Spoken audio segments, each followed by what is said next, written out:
Bismillahirrahmanirrahim.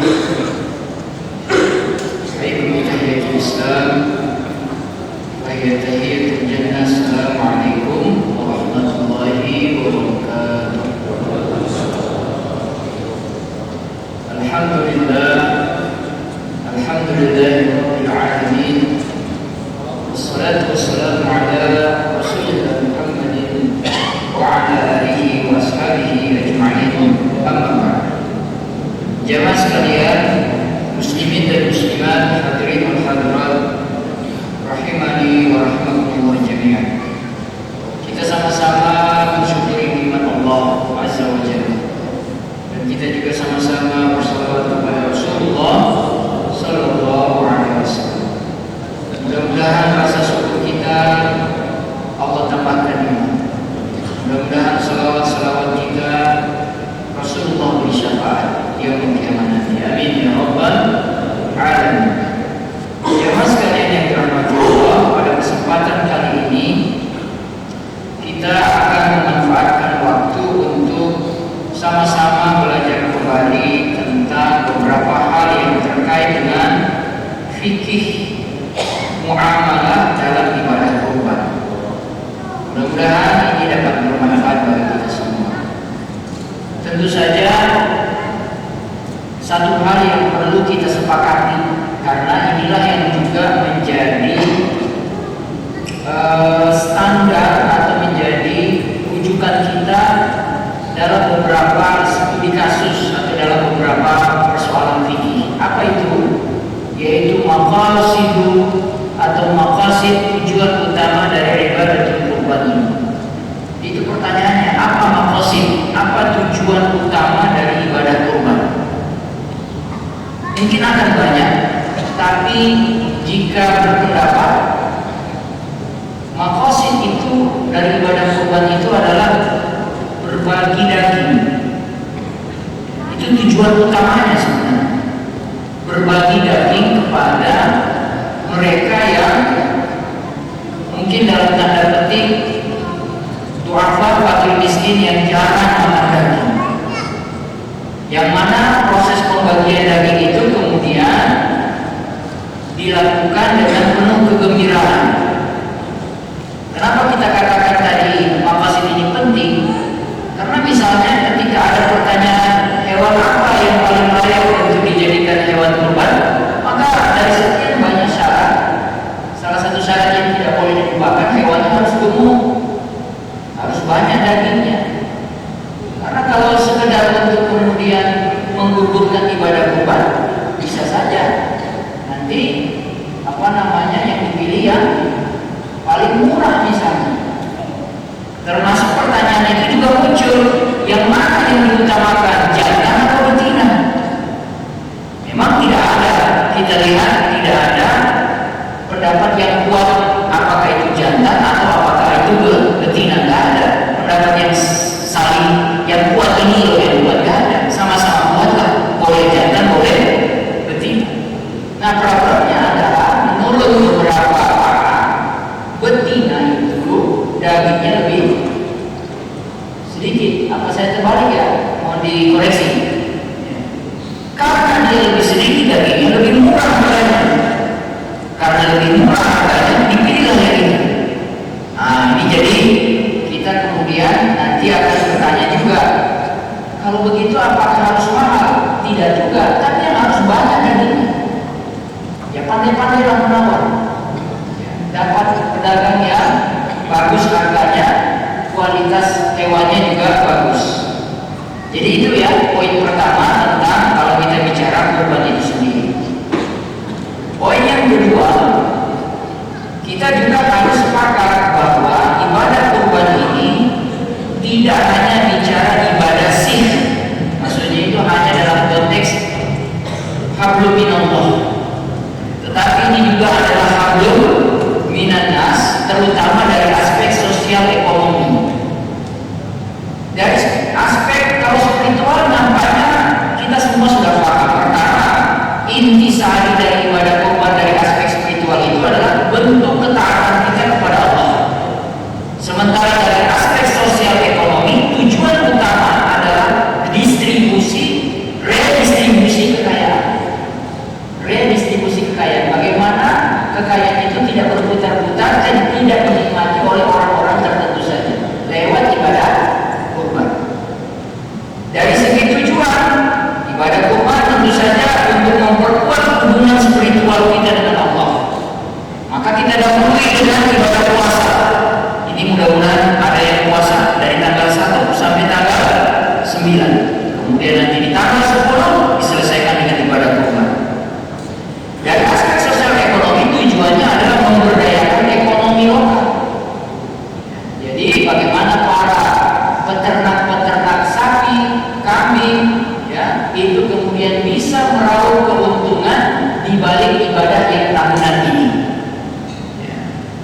banyak anak muda yang juga kemudian mereka berusaha di sektor ini.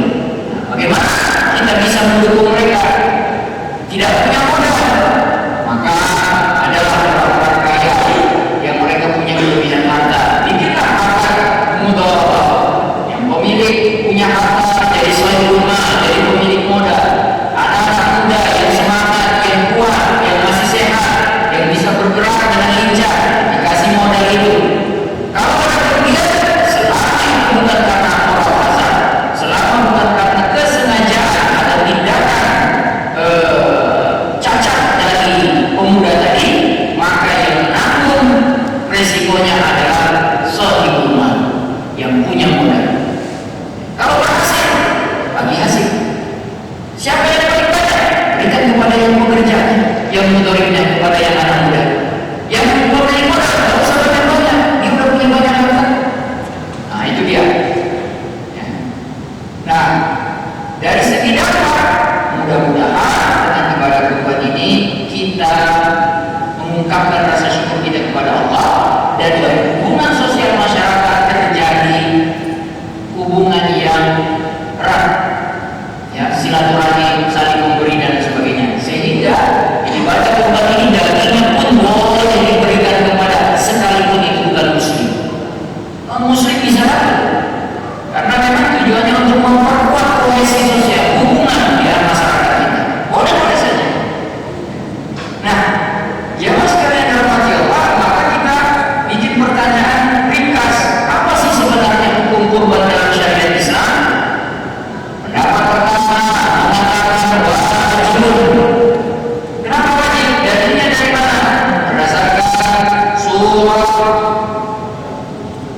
Inna a'tainaka al-kautsar, surah al-kautsar. A'udzubillahi minasyaitonir rajim. Inna, sungguh betul-betul kami, a'taina, kami telah memberi al-kautsar.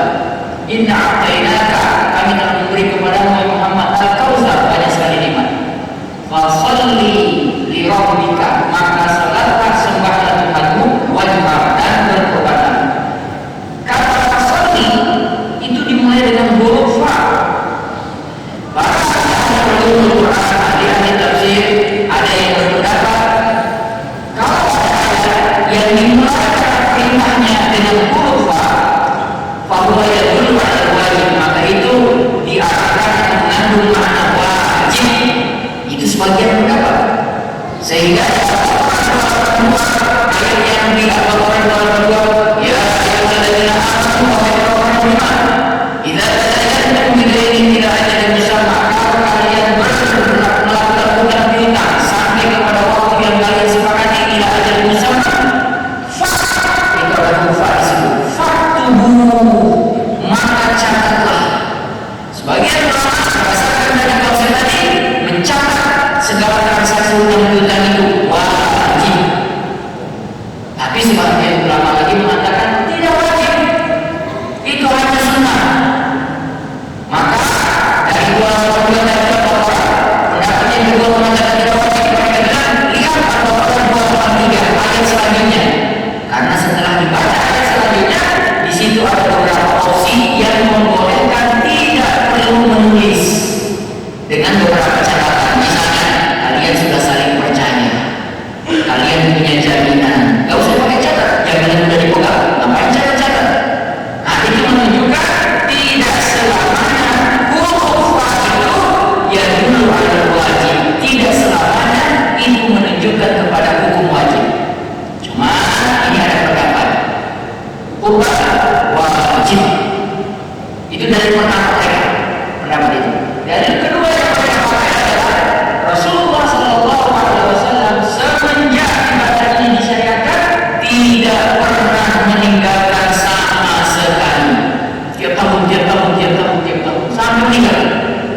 Itulah dari pendapat yang mengatakan wajib. Pendapat yang kedua mengatakan nggak wajib. Ini hanya sunnah muakkadah, sunnah yang dianjurkan. Dari mana dalilnya? Hadis di mana Rasulullah SAW mengatakan, jika kalian melihat hilal bulan Zulhijjah dan salah seorang dari kalian ingin menyembelih kurban, maka hendaknya dia tidak memotong rambut dan dalam bukunya.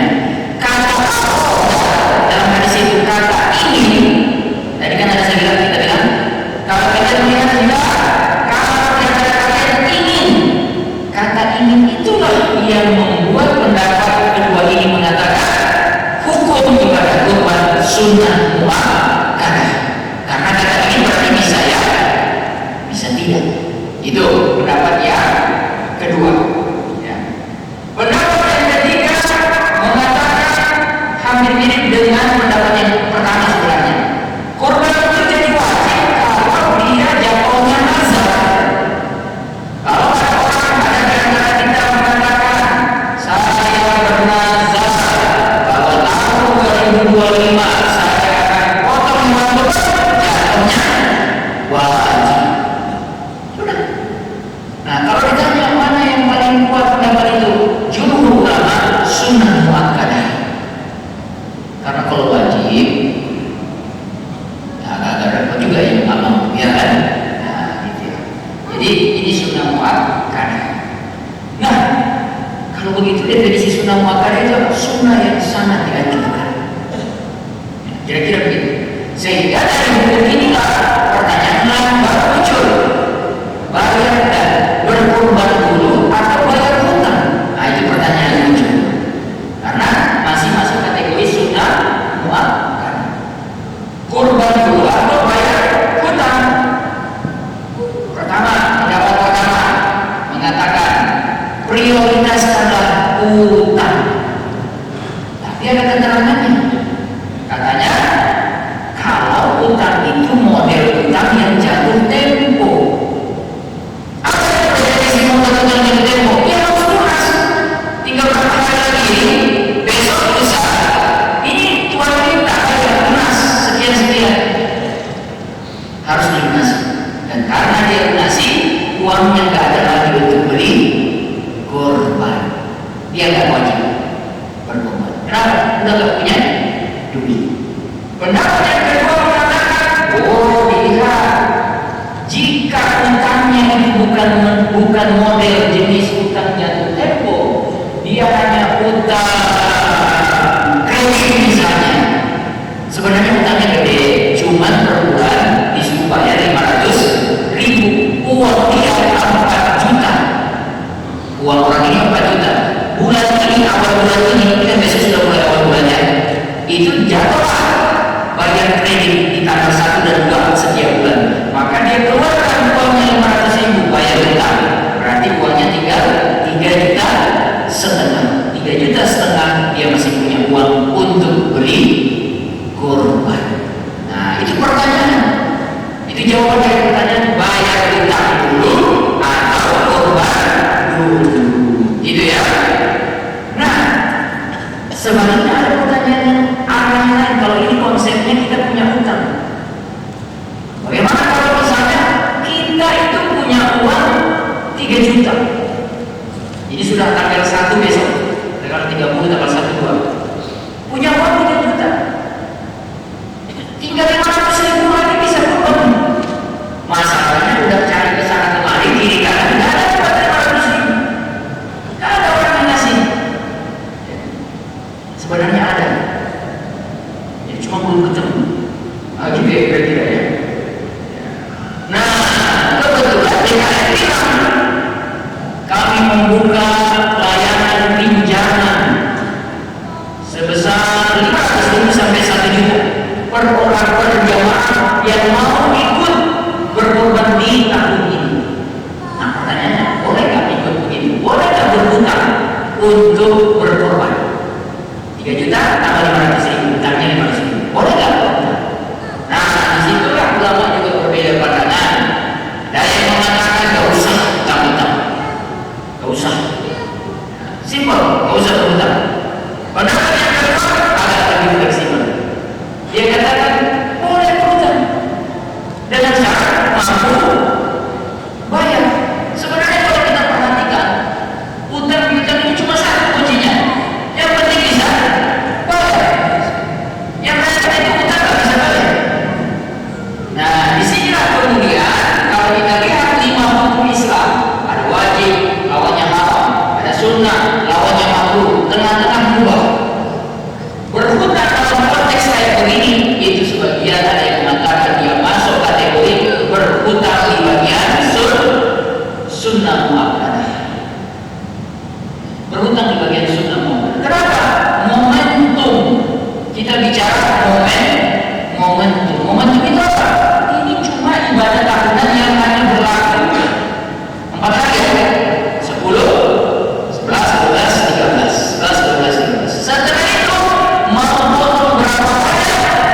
jatuhnya sedekah.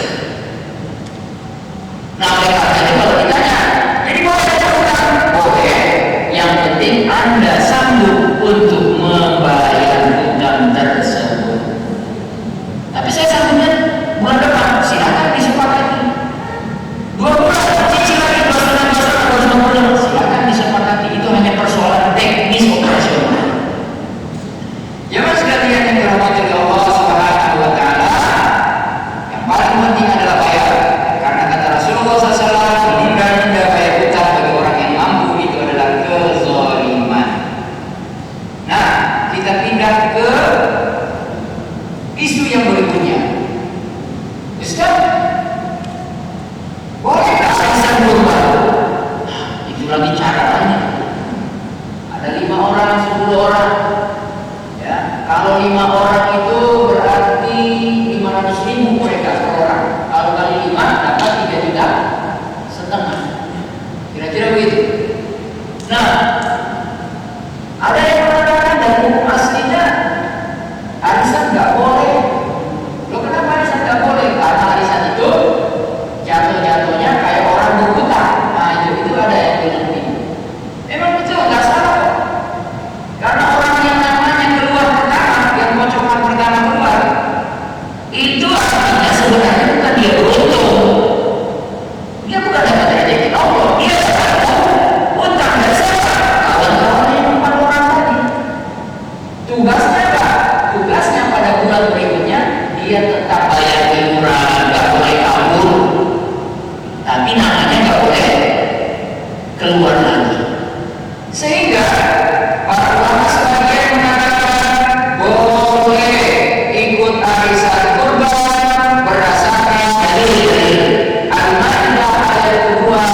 Ini dalam konteks wa ta'awanu 'alal birri wat taqwa wa la ta'awanu 'alal itsmi wal 'udwan. Tolong menolonglah kamu dalam kebaikan dan jangan tolong menolong dalam keburukan. Ini bagian dari tolong menolong. Gak mampu kalau cuma sendirian, maka ikut arisan. Dari yang kedua yang dipakai adalah ternyata ada kisah Abu Hatim, sahabat Abu Hatim. Walaupun dari ini perlu di cross check lebih lanjut. Kisah Abu Hatim yang diriwayatkan berhutang untuk membeli unta korban karena berharap ikut bisa berkorban dan dapat pahala. Namanya Abu Hatim. Ya. Sehingga kalau mau ikut arisan ini syarat-syaratnya satu, tidak boleh ada unsur riba. Gimana sisi unsur ribanya? Yaitu apa? Tidak boleh tidak sama antara jumlah yang disetor dengan nilai harga kurban itu sendiri. Nggak boleh. Kemudian isi transparansi jelas, tidak boleh ada yang bolong di antara 5 orang tersebut. Bagaimana kalau harga kurban tahun depan naik? Mereka ini kan tahunan mereka ikut kurbannya. Nah, itu saya kira juga perlu diwaspadai. Siapa yang bertanggung jawab kalau kurban harga kurban tahun depan naik? Haruslah semuanya ikut. Ya. Harus semuanya dibagi rata. Jadi isu keadilan tidak boleh ada riba dan harus kerelaan, tidak boleh ada golong, tidak boleh ada yang abu-abu. Itu harus dipikirkan dalam konteks arisan kurban yang sedang kita bahas ini. Tapi saya pendapat yang satu aja gak ikut arisan, silakan. Terus bapak pakai cara apa? Saya pakai yang utang tadi, boleh. Datang lagi satu orang, saya nggak mau utang, bagus. Kalau kita bicara besar, tabung dari awal 365 hari di 3,5 dibagi 365 hari dapat angka 9.000 sekian. Bulanannya 10.000, berarti satu hari 10.000. Jadi ini persoalannya bukan persoalan nggak mampu, tapi persoalan kadang-kadang kita tidak planning dengan baik. Maka lahirlah ide-ide dari DKM, yaitu tabungan kurban.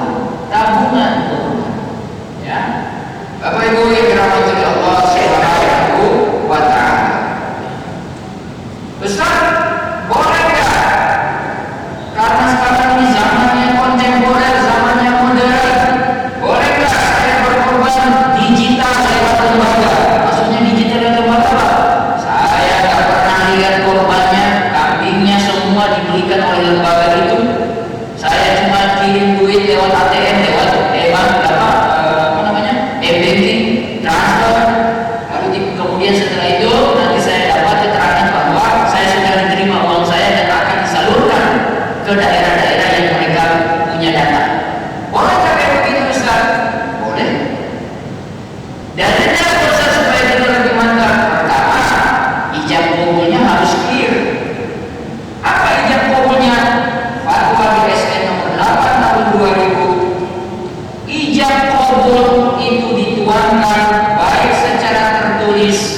nanti penjualnya bilang saya jual itu di Malaysia masih ada yang kayak gitu. Kita hari ini masuk supermarket, buka pintu nggak pakai ngomong, masuk aja, disambut sama penjaga selamanya, nggak ada kita jawab juga.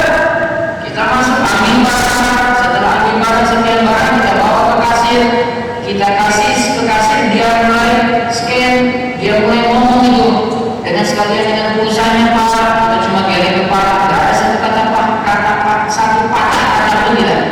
Sekalian dengan pulsanya Pak, ini harganya sekian ya, sudah ini totalnya sekian Pak, kita keluarkan duit, uangnya segini Pak, dah kembaliannya sekian Pak, terima pulang. Mana ada kalimat tempo? Itu yang kita lakukan hari-hari sekarang. Belanja di supermarket tanpa ada ijab kabul, berarti batil batal selama ini? Enggak juga, karena itulah yang disebut dengan dalam mazhab Hanafi itu disebut dengan bai'ul mu'aqqah. Bai'ul mu'aqqah, jual beli yang dia tidak perlu menyebut secara ijab kabul, tetapi waktu menyerahkan barang, menyerahkan uang dan menerima barang, itulah ijab kabul. Nah, ketika Anda transfer dapat penjelasan sudah diterima, itulah ijab kabul. Itu Pak ya. Berarti nikah boleh. Kawan saya nikah pertama waktu Mesir, yang dia suruh dia nikah, kita pada lagi duduk, dia lagi nikah di telepon. Di Jakarta jam pagi, nikah lewat jam sambungan telepon. Saya terima nikah sah. Habis itu istrinya datang berkaya, selesai. Boleh juga saya praktek Ustaz? Ya silakan kalau sudah diizinkan. Kalau enggak jangan coba-coba. Bapak Ibu yang dirahmati Allah Subhanahu wa taala. Ustaz, ini masalahnya kami beli kurban sekarang, tapi nanti diantar pas menjelang hari raya, kira-kira 2-3 hari. Boleh nggak kayak gitu? Satu, kita jawab boleh. Kenapa? Pertama, bukan kenapa, syarat-syaratnya ada. Satu, lihatlah kriteria hewan yang sudah disepakati tadi. Walaupun yang di hari kan disepakatinya mundur, sehat, bagus. Nah yang dicek itu adalah hari dia datang.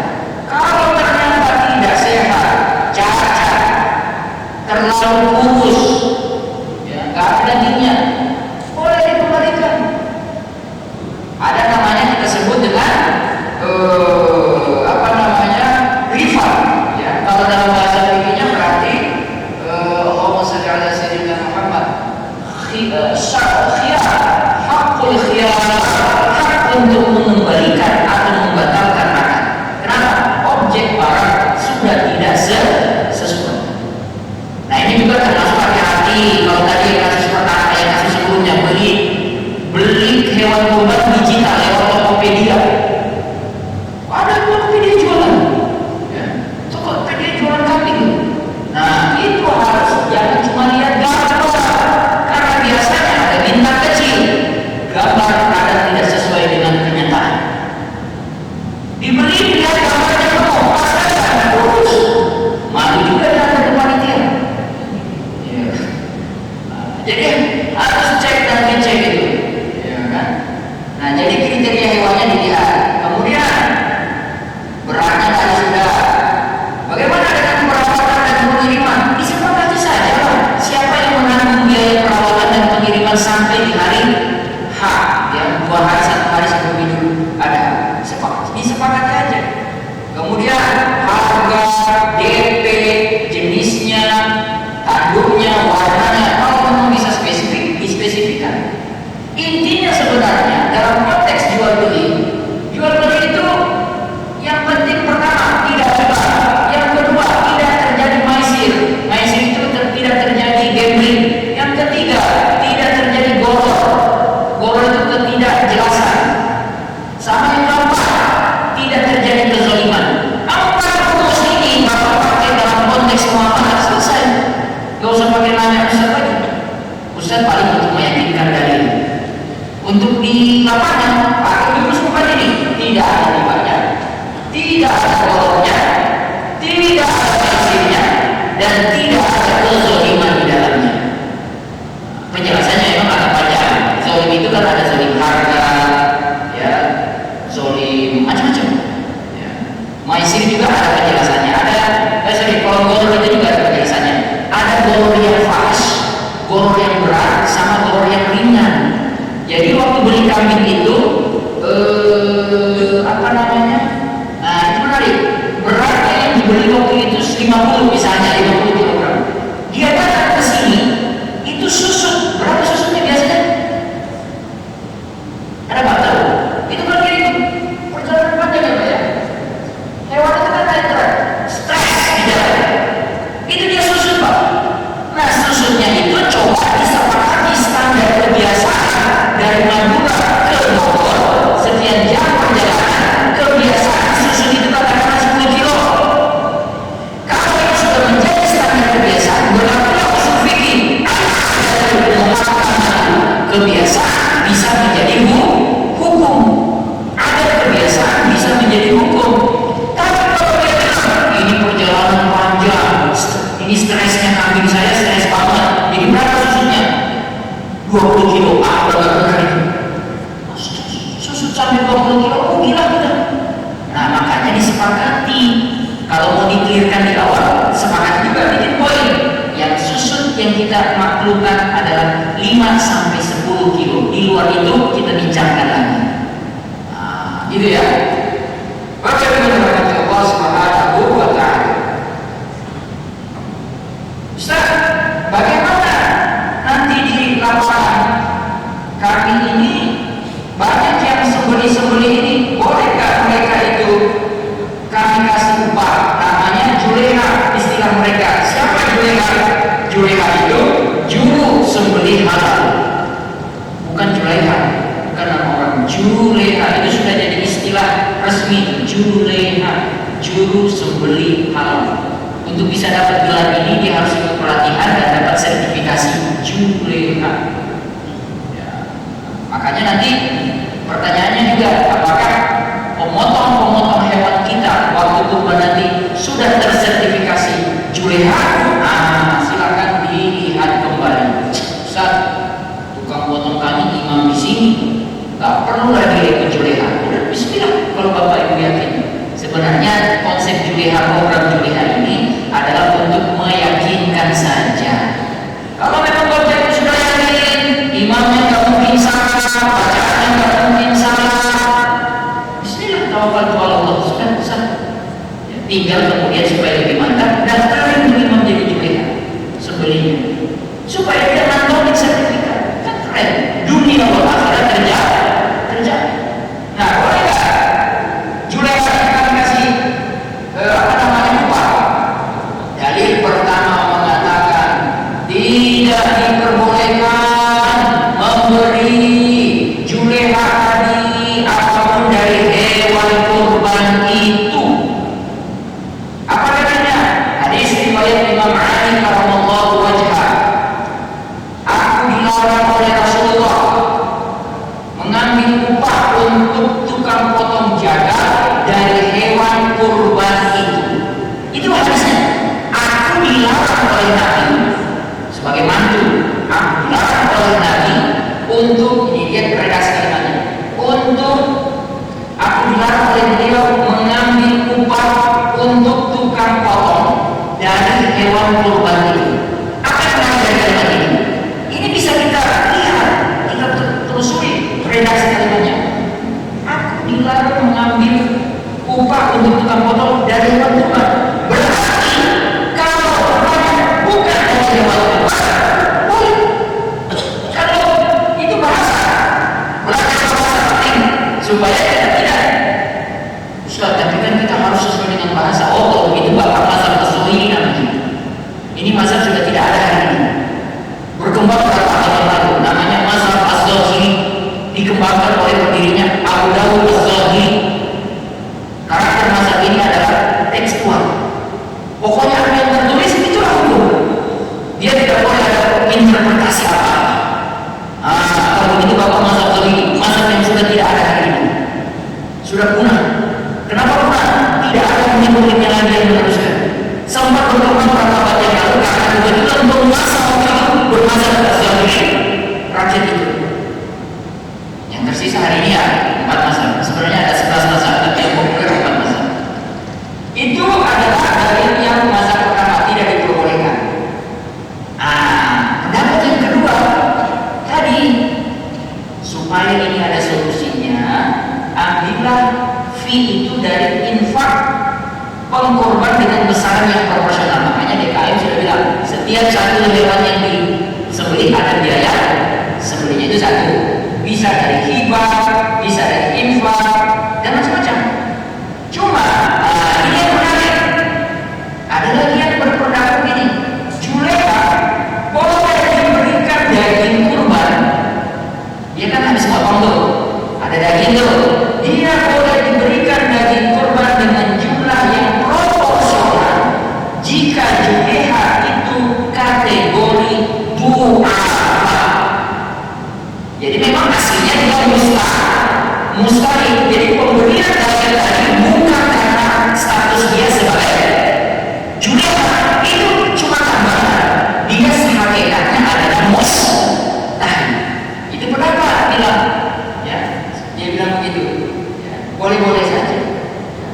Jadi daging kurban itu sebagai sedekah. Ustaz, sudah selesai masalah itu, sekarang kami punya masalah baru. Apa masalah baru lagi? Kulit hewan kurban itu, Ustaz. Ini berserakan, nggak bisa diapa-apain. Diapain ini bagus, Ustaz?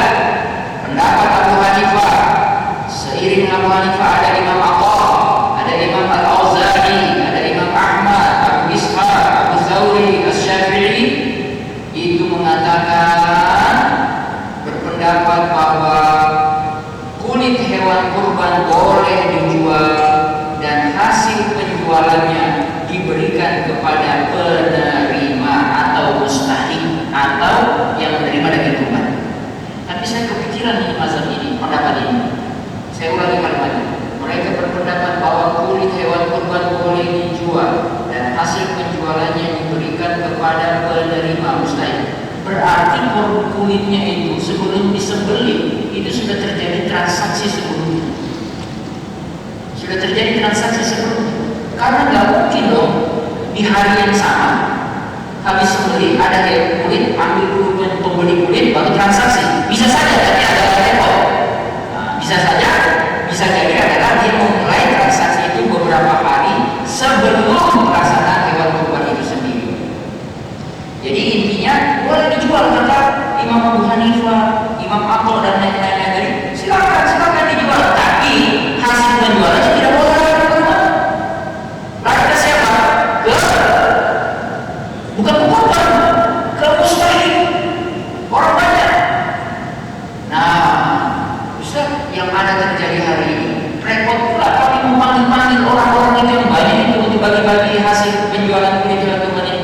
Kami sepakat ini dijual, tapi hasil penjualannya diberikan kepada DKM. Nah, bolehkah? Saya jawab, atau kita jawab lah. Boleh, dengan catatan. Apa catatannya, Ustaz? Ini akan ada pengakuan dari pemberi pengkorban bahwa memang dia kasih kulit. Kenapa harus begitu, Ustaz?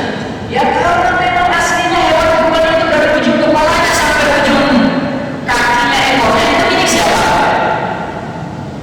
Milik pengkorban. Ketika pengkorban dengan tegas menyatakan di dokumen di form pendaftaran, saya dan ini menyatakan memberikan hewan kurban saya kepada DKM setempat. Kemudian catatan di bawahnya, adapun kulit hewan kurban yang dihasilkan dari hewan kurban saya, maka silakan dijual dan hasil penjualannya boleh diberikan kepada DKM untuk menjadi infak sedekah saya. Selesai urusan. Ya. Jadi Bapak Ibu yang dirahmati Allah Subhanahu wa taala, pilihan menjual itu lebih maslahat bagi du'afa dalam kondisi tidak semua bisa memanfaatkan kulit kurban dan nanti menjadi sia-sia saat tidak dijual. Innal mubazzirina kanu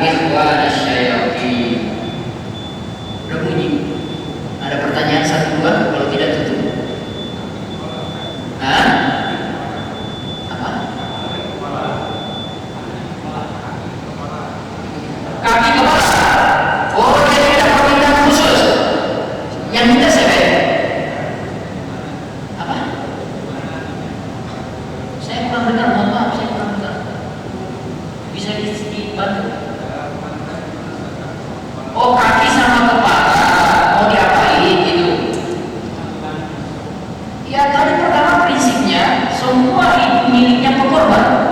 Ketika pekorban bilang, oh kaki dan kepala saya dimasak untuk panitia, untuk dimakan, dimasak, silakan. Karena mereka sudah capek bekerja seharian, silakan, nggak ada masalah. Yang penting ada pernyataan saja dari pekorban. Ini persoalan sederhana menurut saya, tidak perlu diribet-ribetkan. Selama pemiliknya bilang saya kasih, sudah.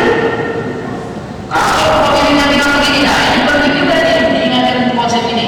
Ada beberapa pekorban itu punya permintaan khusus. Saya mau beberapa bagian tertentu, saya mau kepala, kasih kepala dia.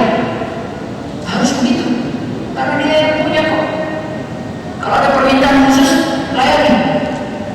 Dia minta kepala, kasih kepala. Jelas? Nah, ada lagi? Cukup ya? Cukup? Cukup. Beberapa hal yang tidak ada spesifik, ya, isu keadilan, kesamaan dalam pembagian tidak boleh dilupakan. Hati-hati panitia, jangan di sini sebelah sini lebih banyak tulangnya daripada daging. Yang bagian besok hari atau siang nanti banyak dagingnya daripada tulangnya, tidak adil namanya. Hati-hati di sini. Wallahu a'lam bishawab. Mudah-mudahan kita semua Allah karuniakan rezeki yang melimpah, yang banyak, yang halal, yang berkah. Minta kepada Allah di malam-malam menjelang sampai ibadah ini adalah waktu-waktu yang terbaik. 1 sampai 9 ini puasa, sholat malam terbaik. Minta kepada Allah, mudah-mudahan Allah kabulkan hajat-hajat kita. Kita tutup dengan sama-sama beristighfar. Astagfirullahaladzim, astagfirullahaladzim, astagfirullahaladzim. Alladzi la ilaha illa huwal qayyum wa atubu ilaih. Kita tutup dengan doa penutup majelis. Subhanakallahumma wa bihamdika asyhadu an la ilaha illa anta astaghfiruka wa atubu ilaih. Mohon dimaafkan. Assalamualaikum